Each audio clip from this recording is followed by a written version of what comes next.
daripada 150 ya. 100 mg ini dengan kadar yang lebih rendah, tapi dia sudah lebih mampu menurunkan rasa sakit. Sehingga nanti kalau dikonsumsi berlebihan tidak akan dampaknya lebih kecil terhadap ginjal. Nah, misalnya gitu. Jadi itulah pentingnya penelitian dibahas secara statistik ya. Terus ada beda nyata atau tidak. Kan gitu ya. Oke, itu kalau dari segi rata-rata. Sekarang kita masuk ke ini ya, PPT-nya yang tadi. Ini sudah sama ya, sudah ada semua di sini, ini juga ada ya.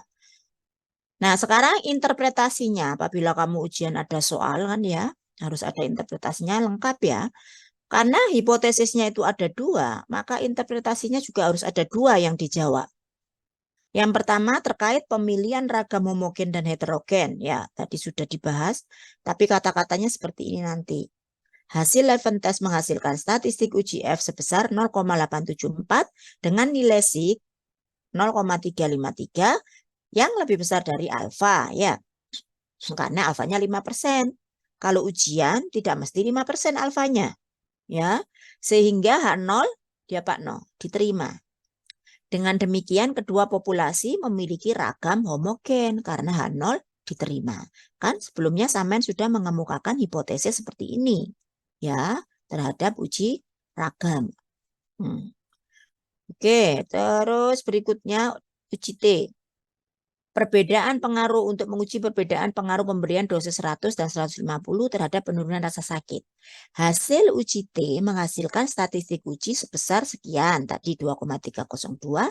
Nilai signya 0,024 otomatis kurang dari 5%, sehingga H0 didapatkan ditolak. Yang diterima adalah H1.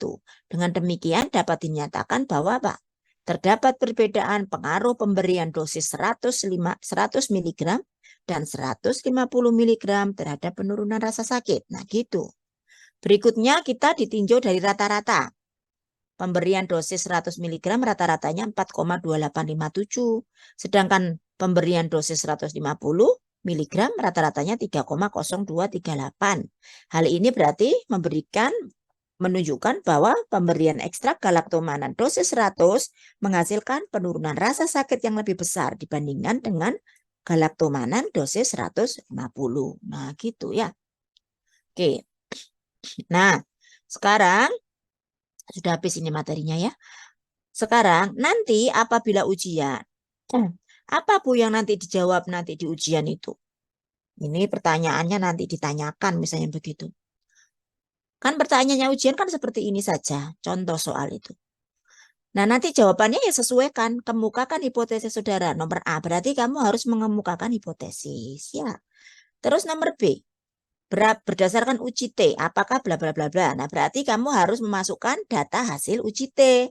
Berarti apa yang kamu masukkan? Ingat ya, data tidak usah ditulis kembali di lembar jawaban.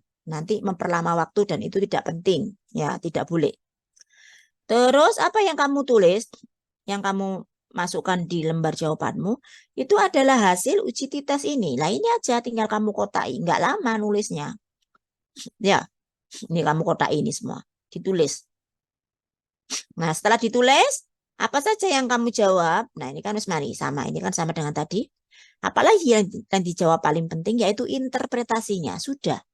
Jadi walaupun soalnya ada 2 atau 3 itu, satu folio itu ya sudah nggak akan nambah.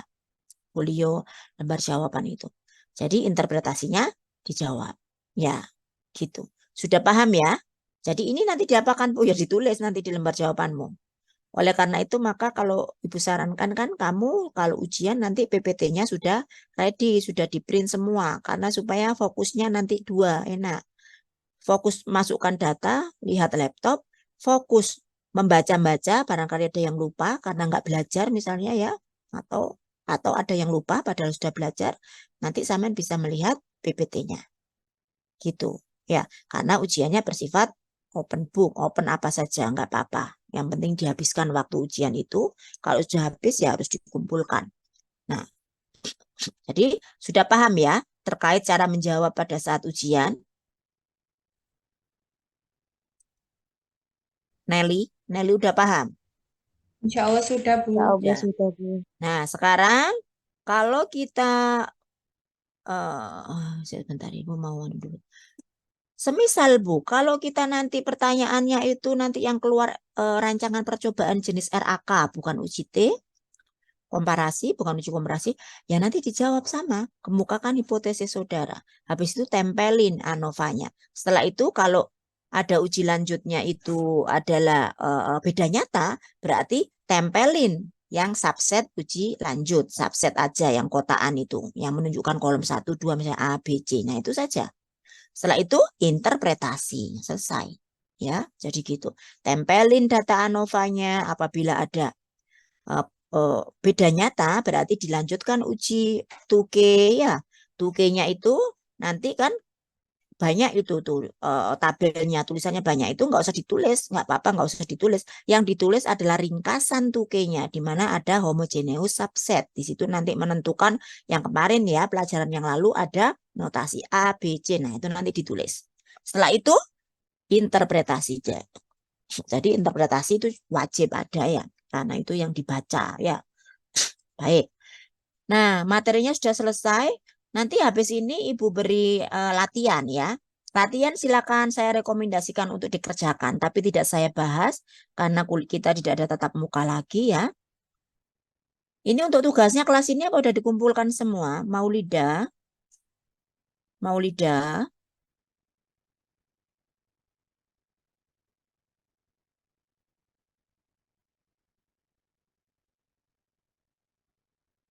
Maulida ini balasnya lewat chat, nggak ada mikrofonnya ya. Ada. Maulida? Coba yang tahu aja yang jawab. Tugasnya apa sudah dikumpulkan semua?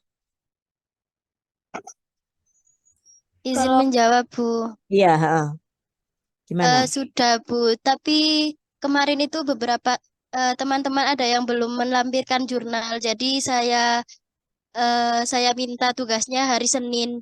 Akan saya kumpulkan ke mejanya Bu Ani saja. Iya, jadi nanti tugasnya hari Senin kamu kumpulkan di meja saya, jangan sampai bercampur ya. Jadi kamu taruh, sebaiknya kamu dikasih kresek ya, nanti biar nggak campur dengan yang lain ya. Untuk kelas kamu Nggih, nanti Bu. dikreseki ya, Nduk. Ya, gitu ya. Nggih. Baik. Nanti habis ini Ibu share yang terkait latihan, yang nanti bisa kamu jawab ya, terkait UJT. Kamu latihan ya, nanti tidak akan saya bahas, tapi ya dijawab saja latihan itu sebagai apa namanya, kamu supaya nanti siap pada saat ujian tuh karena sudah ada latihan-latihan gitu ya. Nah nanti yang lain juga dibaca ulang, setelah itu latihan sendiri ya. Nah, untuk bahan UAS adalah semua materi Ibu dari yang pertama kali Ibu ajarkan, RAK ya yang pertama ya.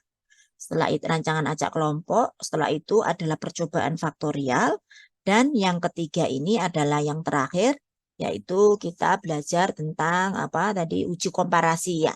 Jadi komparasinya yang hari ini independen ya, dan dependen itu dipelajari semua. Jadi ada 3 materi, RAK, rancangan acak kelompok, terus percobaan faktorial, dan ketiga adalah uji T, baik uji T atau komparasi 2 kelompok itu baik yang dependen maupun independen harus dipelajari ya.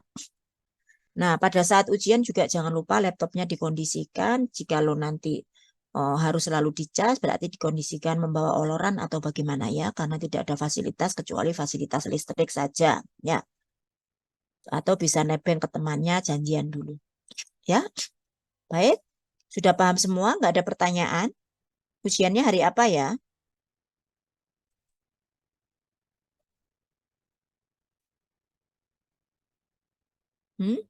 Ada yang sudah tahu Hari jadwal? Jumat, Ibu. Ujiannya masih hari Jumat? Bu. Iya, hari Jumat ya. Berarti hari Jumat itu sekitar tanggal 14 ya? 14 mungkin. Nah, setelah itu ini kelas ini adalah kelas KWU bukan? Bukan,